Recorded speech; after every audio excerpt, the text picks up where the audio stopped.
ఒక గ్రామంలో రామయ్య, సోమయ్య అనే ఇద్దరు అన్నదమ్ములు ఉండేవారు. రామయ్య తెలివిగలవాడు. సోమయ్య అమాయకుడు. రామయ్య భార్యనేమో గొప్పింటి బిడ్డ, సోమయ్య భార్యనేమో పేదింటి బిడ్డ అనుకోవగా ఉండేది. రామయ్య భార్య కొద్దిగా పొగరుగా ఉండేది. ఇదిగో ఈ ఇంట్లో నువ్వుండు, ఆ ఇంట్లో నేనుంటాను.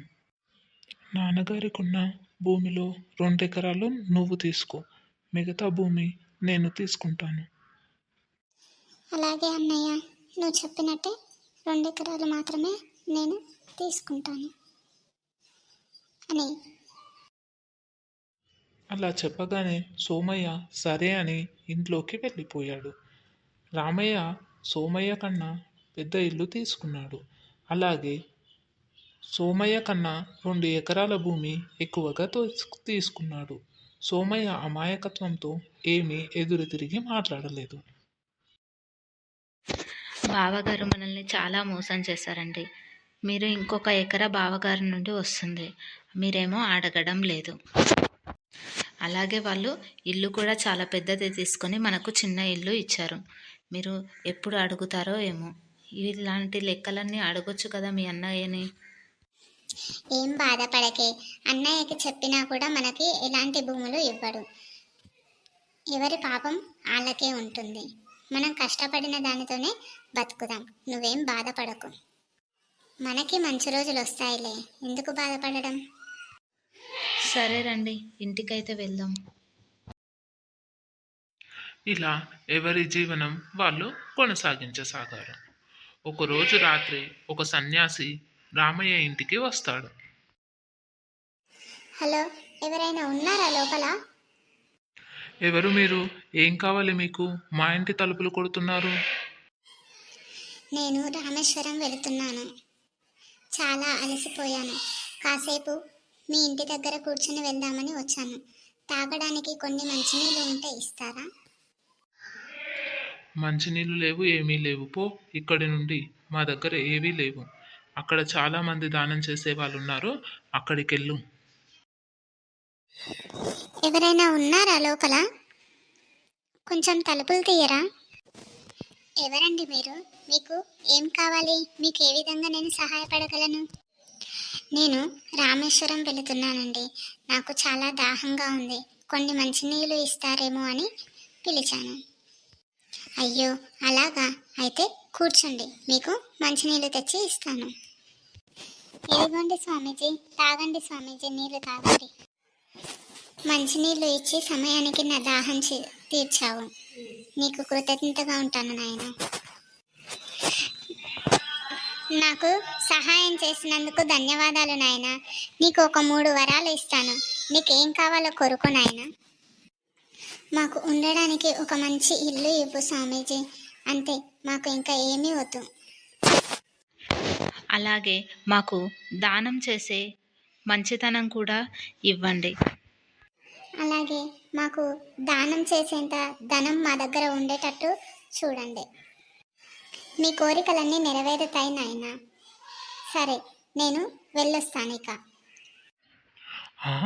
మా తమ్ముడి ఇంటి దగ్గర ఇంత పెద్ద ఇల్లు ఎలా వచ్చింది? ఒకసారి మీ తమ్ముడిని వెళ్ళి అడగండి అసలు ఏం జరిగిందో. అలాగే, ఇప్పుడే వెళ్ళి అడుగుతా. నాకు మీకు ఇంత పెద్ద ఇల్లు ఎక్కడి నుండి వచ్చింది? అది అన్నయ్య, నిన్న మా ఇంటికి ఒక వ్యక్తి వచ్చాడు. ఆయనకు దాహంగా ఉంది అంటే కొన్ని మంచినీళ్ళు ఇచ్చాను. ఆయన నాకు 3 వరాలు ఇచ్చాడు. నేను పెద్ద ఇల్లు కావాలి అని అడిగాను. ఆయన ఈ ఇల్లు ఇచ్చి వెళ్ళాడు. నిన్న ఆయన మొదట మన ఇంటికే వచ్చారు, మీరే ఆయనని వెళ్ళగొట్టారు. ముందు వెళ్ళి ఆయనని తీసుకురాపోండి, వెళ్ళండి. మీరు ఎప్పుడూ ఇలాగే చేస్తారు. మీ తమ్ముడికి చూడండి ఎంత పెద్ద ఇల్లు వచ్చిందో. మీరు ఫస్ట్ వెళ్ళి ఆ వ్యక్తిని తీసుకురండి మన ఇంటికి. అలాగే, వెళ్తానులే. ఎందుకు అలా ముఖం పెట్టావు? వెళ్ళి తీసుకొస్తాను. నన్ను క్షమించండి, మీరు నిన్న మా ఇంటికి వస్తే పంపించేశాను. ఇప్పుడు రండి, మీకు కావలసిన ఆకలి తీరుస్తాను, మీ దాహము తీరుస్తాను. దయచేసి మా ఇంటికి రండి. ఇంత దూరం వచ్చాక మీ ఇంటికి రావాలంటే చాలా కష్టం. నేను రాలేను. దయచేసి మీరు ఇక్కడ నుండి వెళ్ళిపోండి. అలా అనకండి. మీకోసం ఎంతో కష్టపడి అక్కడి నుండి వచ్చాను.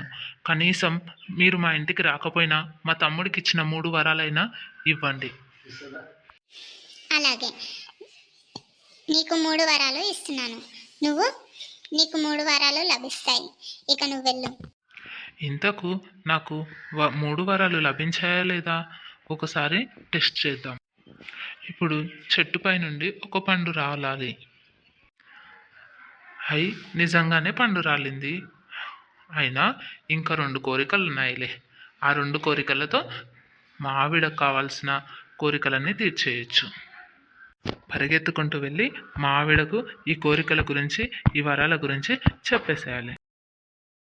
ఆ వ్యక్తిని తీసుకురమ్మంటే తీసుకురాకుండానే వచ్చారేంటి? ఏం బాధపడకే, ఆయన రాకపోయినా మనకి ఇవ్వాల్సిన 3 వరాలు ఇచ్చేశాడు. ఓ అవునా? అయితే మనం 3 వరాలు కోరుకుందాం.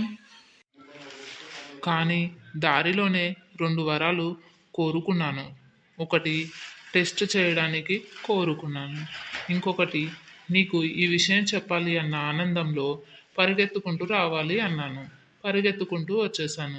2 వరాలు అయిపోయాయి. ఇంకా ఒకటే వరం ఉంది. మీరు ఎప్పుడు ఇలాగే చేస్తారు. ఏ పని చక్కగా చెయ్యరు. మీ వల్ల ఏది కాదు. మీకు చెప్పే బదులు నేను వెళ్ళినా సరిపోయేది. అనవసరంగా మీకు చెప్పాను. ఇది ఊకే వలుతుంది. దీని నోరు పడిపోను. బే బే బే. అయ్యో దేవుడా, నేను ఏదో ఒత్తిగా అనుకుంటే మా ఆవిడ గొంతు నిజంగానే తీసేసావేంటి? అయ్యయ్యో, ఇప్పుడు ఏం చేయాలి? మా ఆవిడకు గొంతు రావాలి అంటే అనవసరంగా 3 వరాలు అడిగాను. అడగకపోయినా దాని గొంతు అది అలాగే ఉండేది. నాకు ఇలా జరగాల్సిందే. అత్యాశకు పోయి ఉన్నదాన్ని కూడా పోగొట్టుకున్నాను. అయ్యో దేవుడా. ఇది అండి ఈ స్టోరీ. ఈ కథలో అతను ఎక్కువ అత్యాశ పడడం వల్ల వాళ్ళ ఆవిడ గొంతు పోయింది. ఆయన కోరుకున్న 3 కోరికలు కూడా వ్యర్థంగా వెళ్ళిపోయాయి. అదే ఆయన మొదటగా సాయం చేసింటే ఆయన 3 కోరికలు మొదట ఈయనకే దక్కేవి. మంచిగా సంతోషంగా ఉండేవాడు.